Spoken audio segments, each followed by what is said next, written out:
L'exploitation du territoire est un enjeu politique qui fait couler beaucoup d'encre d'un océan à l'autre, surtout lorsqu'il s'agit de projets d'infrastructures reliés aux hydrocarbures.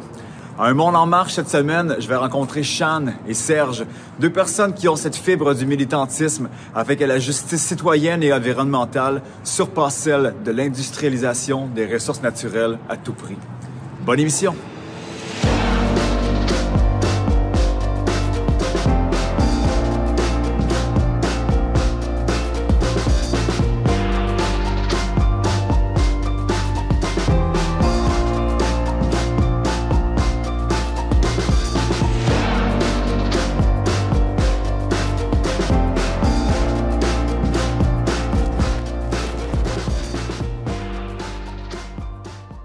Donc, me voici avec Shan par un dimanche matin pluvieux de novembre. On est ici à une mobilisation en solidarité avec le peuple Wet'suwet'en, qui est une communauté autochtone de la Colombie-Britannique qui milite en fait pour la défense de son territoire par rapport à un projet d'infrastructure énergétique.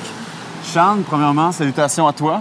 Salutations, Geoffrey. Merci d'avoir organisé cette mobilisation ce matin puis de tenir le flambeau de la mémoire sociale et journalistique que les gens n'oublient pas ce conflit-là. Veux-tu nous en parler davantage, nous rappeler un peu l'historique, comment ça a commencé, puis les différentes étapes?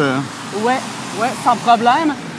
C'est ça, c'est important que les gens se rappellent que la plupart des gens allochtones, non autochtones, vivent sur des terres non cédées qui ont été conquises.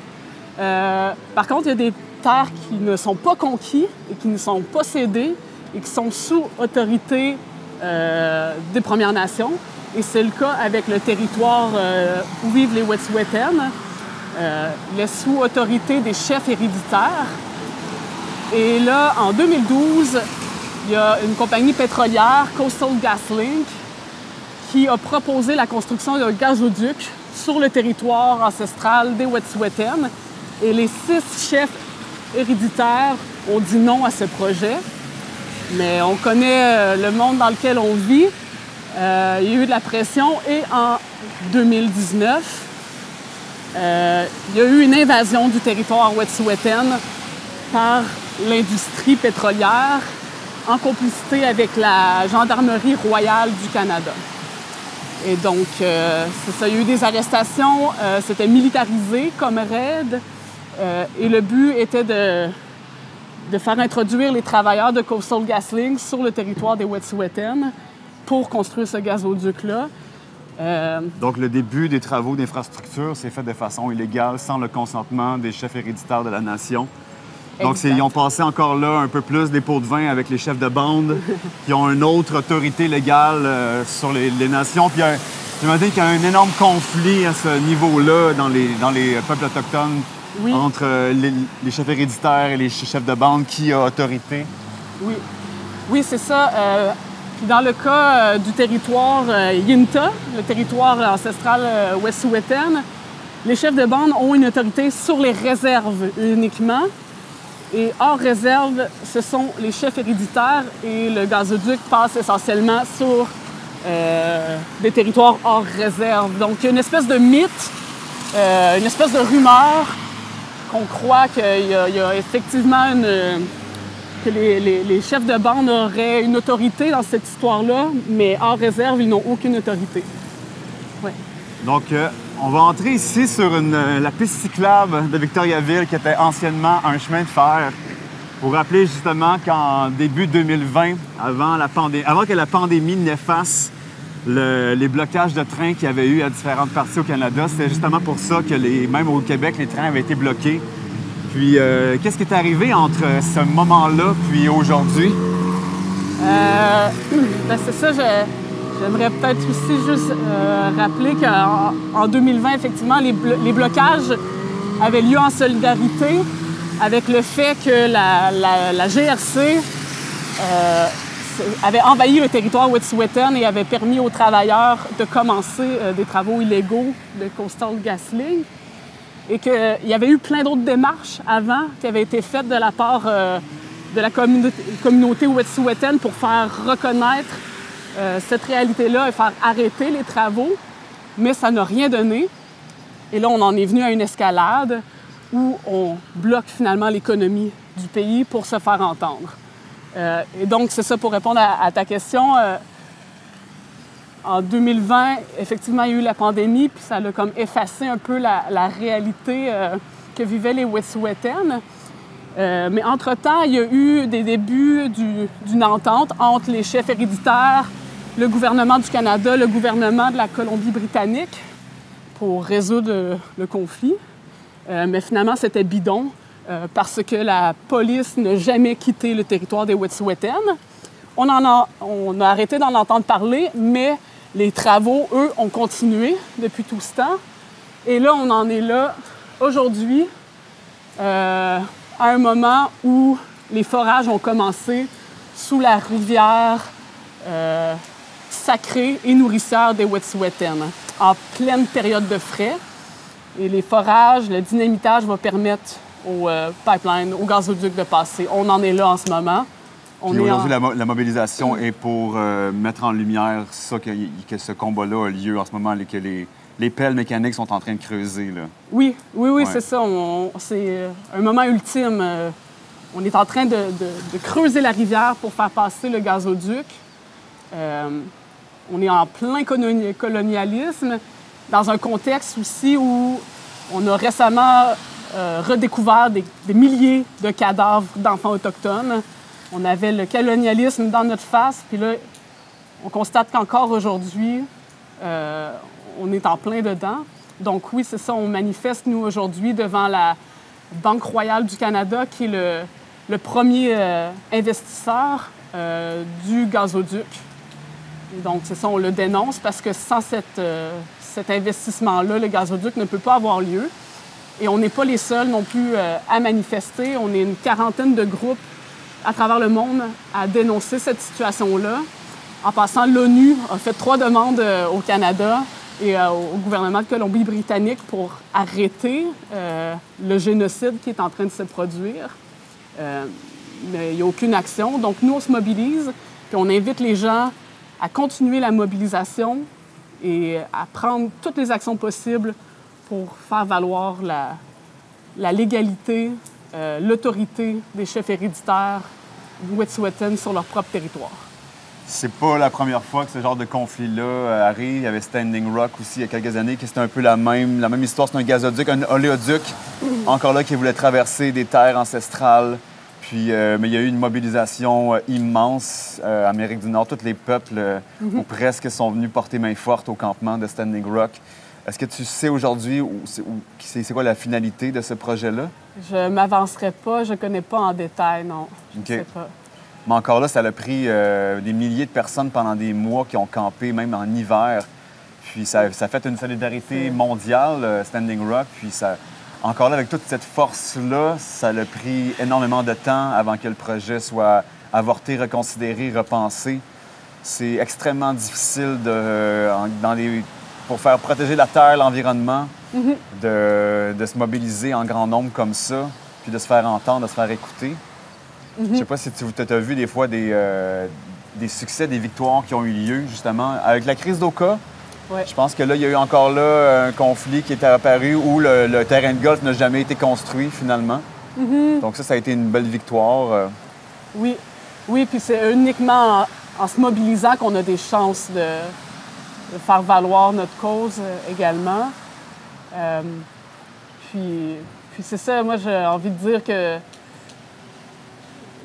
le gouvernement, que l'élite financière derrière ces projets-là prennent pour acquis que les gens, la population s'en fout, en fait, des peuples autochtones, ne se mobilisera pas suffisamment pour faire arrêter le projet. Ouais. Puis je crois que les gens commencent à voir plus clairement le système dans lequel on vit, l'oppression qu'il fait vivre à plein de tranches de population, à tout le monde et en premier lieu aux Premières Nations. Mais ça nous affecte tous. Puis je crois qu'il faut se mobiliser contre ce système-là qui est destructeur. C'est extrêmement difficile aussi. On est dans une ère de transition. On n'a pas les mêmes... On a beaucoup plus de connaissances sur l'impact environnemental qu'ont les infrastructures qu'on construit. On n'aurait pas pu construire tous nos barrages hydroélectriques aujourd'hui parce que dans le temps, on était dans un essor économique. Puis aujourd'hui, je pense qu'on a un regard beaucoup plus assidu à avoir sur qu'est-ce qu'on initie comme travaux d'infrastructure dans les zones forestières, dans les zones humides, avec les rivières et tout ça. Puis c'est ça qui est difficile parce qu'on a des milliards d'êtres humains sur Terre qui ont besoin de ces énergies-là, qui ont besoin d'essence, qui ont besoin de gaz, de réchauffer leur maison. En même temps qu'on ne peut plus faire les choses comme au Far West, comme on faisait dans le temps. Ça fait que c'est une discussion qui est extrêmement difficile à savoir parce qu'on va se plaindre pour les éoliennes, on va se plaindre pour les panneaux solaires. Puis on sait que la solution, c'est la décroissance. C'est de ralentir le rythme de la consommation d'énergie, de production de matière que l'humain crée. Puis c'est encore là, tassé en dessous du tapis comme solution parce que le capitalisme nécessite toujours plus et davantage qu'on progresse, qu'on coupe des arbres, parce qu'il faut que ça avance, il faut que la machine humaine continue de progresser. Puis, je sais pas si tu as une opinion ou une petite idée par rapport à ça. Ce serait quoi un peu une résolution du conflit? Qu'est-ce qui pourrait avoir une solution alternative à ça? Est-ce que les Premières Nations ont mis de l'avant justement un plan qui pourrait être une solution pour autant favoriser l'économie, entre guillemets, de la Colombie-Britannique? Moi, j'ai envie de dire que les Premières Nations sont souveraines sur leur territoire, puis c'est seulement à elles de décider ce qu'elles veulent. Puis les Wet'suwet'en ne veulent pas de ce pipeline-là. Je ne sais pas c'est quoi leurs autres revendications économiques, mais ça, on ne détruit pas leur territoire pour construire un pipeline. Ça, non.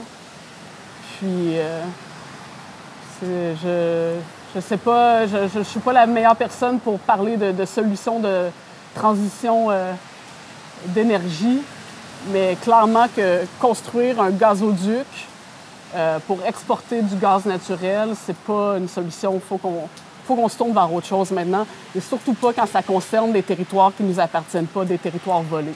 Ouais.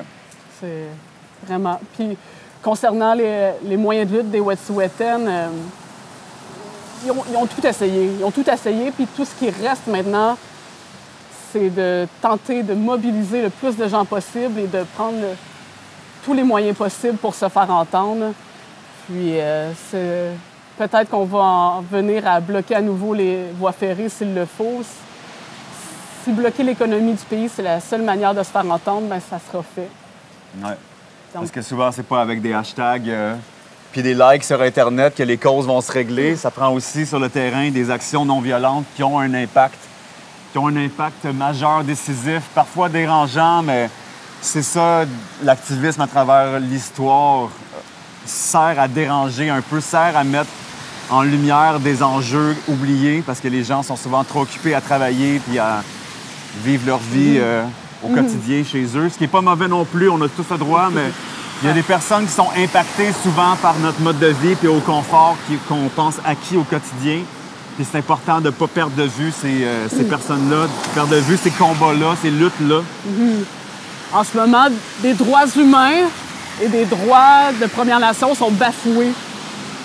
Puis, on sera impacté par ça, nous aussi, parce qu'on est en train de détruire la nature. On est en train de polluer davantage. Donc, ça va tous nous impacter, puis il faut réaliser peut-être les privilèges qu'on a, puis du coup, les moyens d'action qu'on est capable d'avoir pour aider les gens dont les droits sont bafoués en ce moment même au Canada.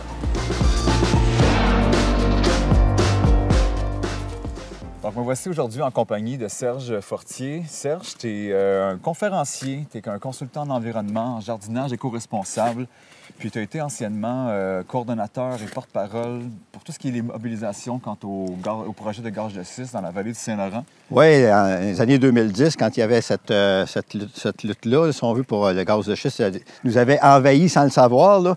Bien, il y a eu évidemment une levée citoyenne à différents endroits. Et puis, on s'est rendu compte dans notre lutte que ça prenait un regroupement, c'est-à-dire pour qu'on soit capable de tous parler ensemble d'une même voix lorsqu'on affrontait le gouvernement ou l'industrie. Parce que là, il y en avait partout. Là. C'était à Montérégie, les Bois-Francs. Il y a des claims où le territoire était déjà sous emprise, si on veut. Là. Il avait été donné, si on veut, à l'industrie par le gouvernement Charest dans le temps. Et puis, il pouvait y avoir des puits n'importe où. Alors, Bois-Franc, comme ailleurs, dans la vallée du Saint-Laurent, il y avait des comités de citoyens qui se sont formés. On en a eu jusqu'à 125. Et puis, on s'est regroupés ensemble pour être capable de parler d'une seule voix. Et c'est comme ça qu'on a réussi à freiner l'industrie, si on veut. Et les ardeurs du gouvernement qui mangeaient dans la main de l'industrie, parce qu'évidemment, c'est un lobby qui est très puissant. Alors, c'est ça, c'est qu'il y a souvent passé d'opposition à des lobbies aussi puissants, qui fait que là, on se fait avoir à l'os en tant que citoyen à cause, justement, qu'on n'est pas représenté. Donc, la lutte citoyenne, c'était hyper important de se regrouper. Puis, ce qui est intéressant, c'est qu'avec ce regroupement-là, il existe encore aujourd'hui, après 12 ans, et ça permet à ce moment-là de pouvoir rester vigilant.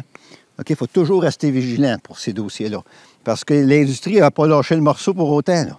Ils ont pris une pause parce qu'ils se sont rendus compte qu'il n'y avait pas d'acceptabilité sociale. Mais bientôt, ils vont peut-être recogner à la porte encore parce que le gaz est encore en dessous de nos pieds. Oui.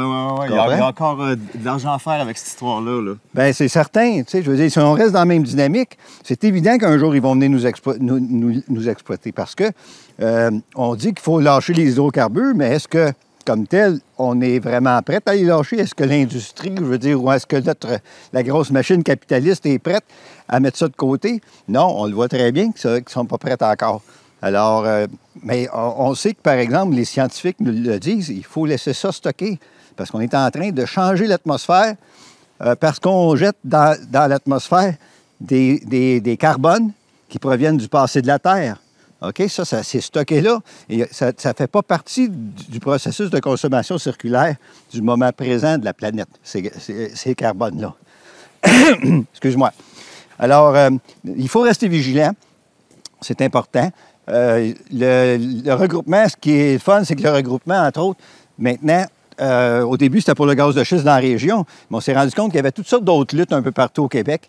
Puis dans des régions où c'était moins peuplé, où les gens pouvaient moins se défendre. Alors là, ce qu'on a fait en 2014-2015, c'est que le regroupement est devenu, je dirais, national et il regroupe, ou bien non, il surveille tous les types de projets qui touchent les hydrocarbures. OK. On parlait aussi de GNL Québec aussi qui rentre là-dedans. Oui. Il y a la lutte avec GNL Québec. Le regroupement qui s'appelle maintenant RVHQ, le regroupement Vigilance Hydrocarbures Québec, permet à ce moment-là de pouvoir lutter plus efficacement, c'est-à-dire d'être capable de réagir rapidement aussitôt qu'il y a un projet qui est mis sur table, qui touche les hydrocarbures. Bien, aussitôt, il y a une lutte citoyenne où, je veux dire, il y a une opposition citoyenne qui peut être mise en place rapidement avec des gens qui ont de l'expérience. Parce que, écoute, ça fait déjà 12 ans qu'on suit ces dossiers-là. Donc, on sait de quoi qu'on parle. Et on amène justement l'envers de la médaille parce que c'est toujours bien beau avec ces projets-là. Hein? L'industrie, montre ça toujours bien beau. Mais comme tel, il y a des raisons de ne pas avoir d'acceptabilité sociale. Puis, ce n'est que les citoyens qui peuvent, je dirais, empêcher ça. Hein? Ça a été quoi un peu l'historique des mobilisations que vous avez faites? Comment que ça se passait? Combien de personnes avez-vous pu être sur le terrain pour vraiment démontrer au gouvernement et aux industries que ça ne passait pas, ces projets-là? Peux-tu nous raconter un peu l'historique? Bien, l'historique, entre autres, quand on veut parler de quelque chose, il faut être au courant de ce dont on parle. Et le dossier des gaz de schiste, personne ne connaissait ça. Nos élus ne connaissaient pas ça. Là, il est en train de se faire remplir bien raide avec l'industrie qu'eux autres mettaient tout bien beau. Alors, une des premières choses qu'on a fait lorsqu'on s'est regroupés, les comités citoyens, c'était d'aller chercher de l'information. Ici, au Québec, on n'a jamais eu d'exploitation de gaz de schiste comme tel. Il y a eu quelques puits de forêt, mais il n'y a pas eu d'usine de filtration, des tuyaux qui passent partout, des gazoducs qui passent partout. On ne connaissait pas vraiment c'était quoi l'impact, puis tout ça. Fait qu'on est allé s'informer. On est allé en Pennsylvanie, on a organisé des autobus. Vous êtes allé voir? Oui, on est allé voir sur le terrain parce qu'en Pennsylvanie, c'était développé là-bas. Là. Et là, on a rencontré des gens, des victimes. C'est à vos frais, en tant que citoyens qui veulent s'éclairer sur un sujet, aller se renseigner pour voir, avant que ces projets-là passent, nous, on va aller voir les impacts ailleurs. Wow. Oui, oui. Ça coûtait 200 ou 250 pièces par citoyen qui embarquait dans l'autobus pour payer un autobus, coucher là-bas. Ah ouais, 3 jours de temps. Et rencontrer des médecins, rencontrer des spécialistes là-bas là, au niveau de la santé, au niveau des hydrocarbures, mais qui étaient indépendants. On est allé à une université là-bas qui s'occupait d'étudier ça aussi, parce qu'il n'y a pas que des adeptes du gaz de schiste en Pennsylvanie. Il y a beaucoup d'opposants aussi, sauf que là-bas, ces opposants-là, c'est pas des farces, ils étaient considérés comme des terroristes s'ils s'opposaient à l'industrie, puis aux élus aussi, parce qu'en quelque part, il y a les États-Unis, eux autres, qui ont adopté ça full pin, mais on a rencontré des gens qui avaient perdu leur troupeau de vaches, on a rencontré des gens que leur eau potable était plus potable pantoute, là. Tu sais, je veux dire, quand quelque part, on te dit... là, quand tu vas prendre ta douche, là, ben là, il y a du méthane dans ton eau. Fait que là, arrange-toi pour laisser la porte ouverte, ta fenêtre ouverte de la chambre de bain. Puis, je joue pas avec ton piton de lumière parce que s'il y a une concentration de méthane, ça risque d'exploser. Chris, c'est le fun, ça, c'est le fun de prendre ton bain comme ça. Rend le quotidien plus dangereux, mettons. Ben oui, fait que... Non, écoute, c'était désastreux. On trouvait ça tellement... c'était tellement... Comment je dirais ça, non? Ça nous faisait vraiment de la peine de voir ces gens-là. Et puis, assez que, à un moment donné, justement, je retiendrai toujours cette phrase-là qu'une madame, une victime a dit. Elle dit, nous autres, ici, il est trop tard. En parlant de la Pennsylvanie, elle dit, nous autres, là, on est là-dedans par-dessus la tête, il est trop tard pour faire de quoi. Mais si vous autres, au Québec, vous arrivez à arrêter l'industrie, ça nous fera un petit baume sur notre cœur. De savoir qu'au moins, il y a certains citoyens qui ont réussi.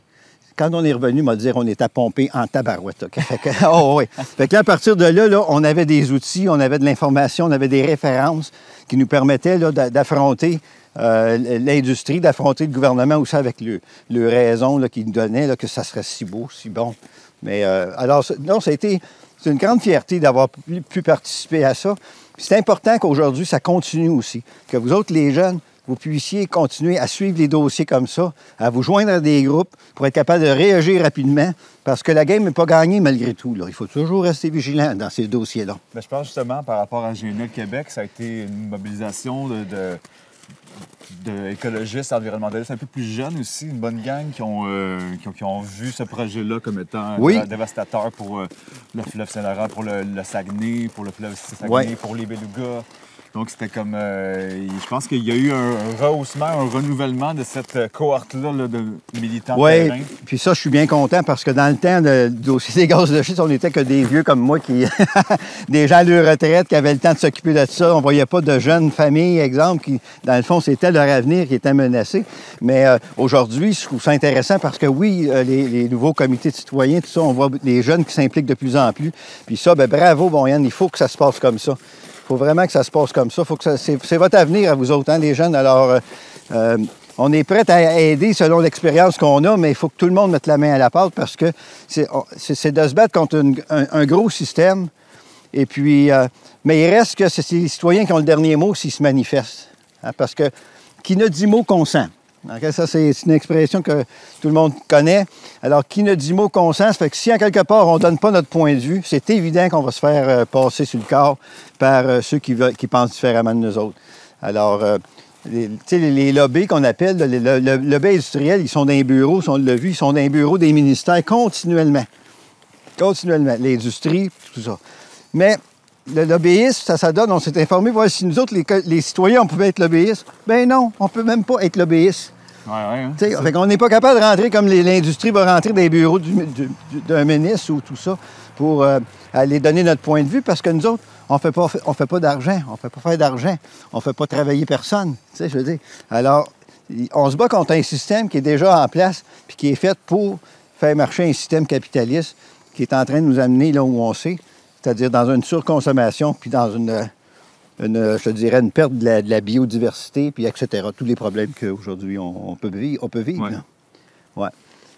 Puis là, en fait, est-ce que tu peux te souvenir d'un point culminant de cette bataille-là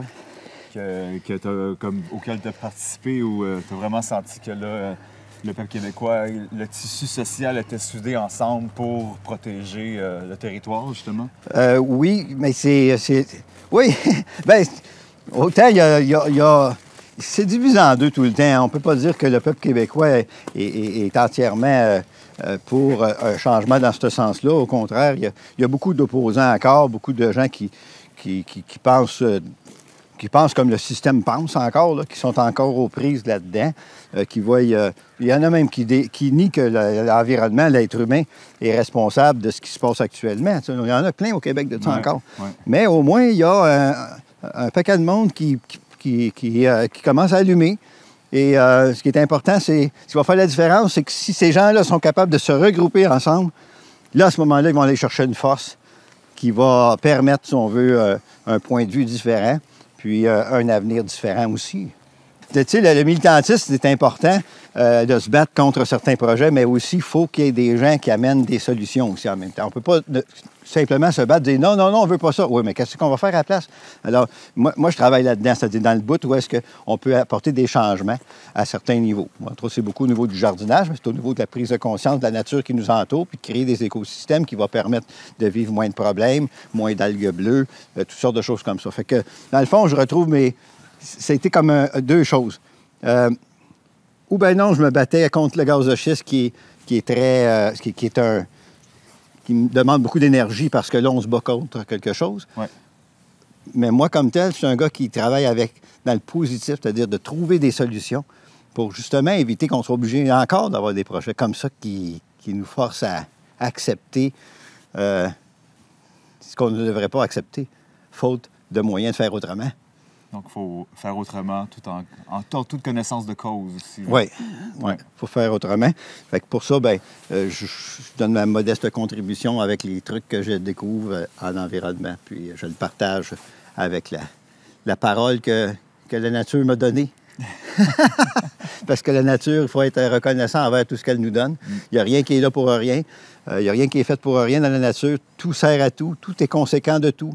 Fait que moi, ça, je te dirais, c'est des choses que j'ai réalisées à travers le jardinage, à travers la nature qui m'entoure, mais on peut le trouver de différentes façons. C'est pas tout le monde qui a un jardin nécessairement, mais quelque part, on peut découvrir cette belle vie-là, si on veut, qu'on peut vivre sur la planète, là, de différentes façons, mais en respectant les lois environnementales.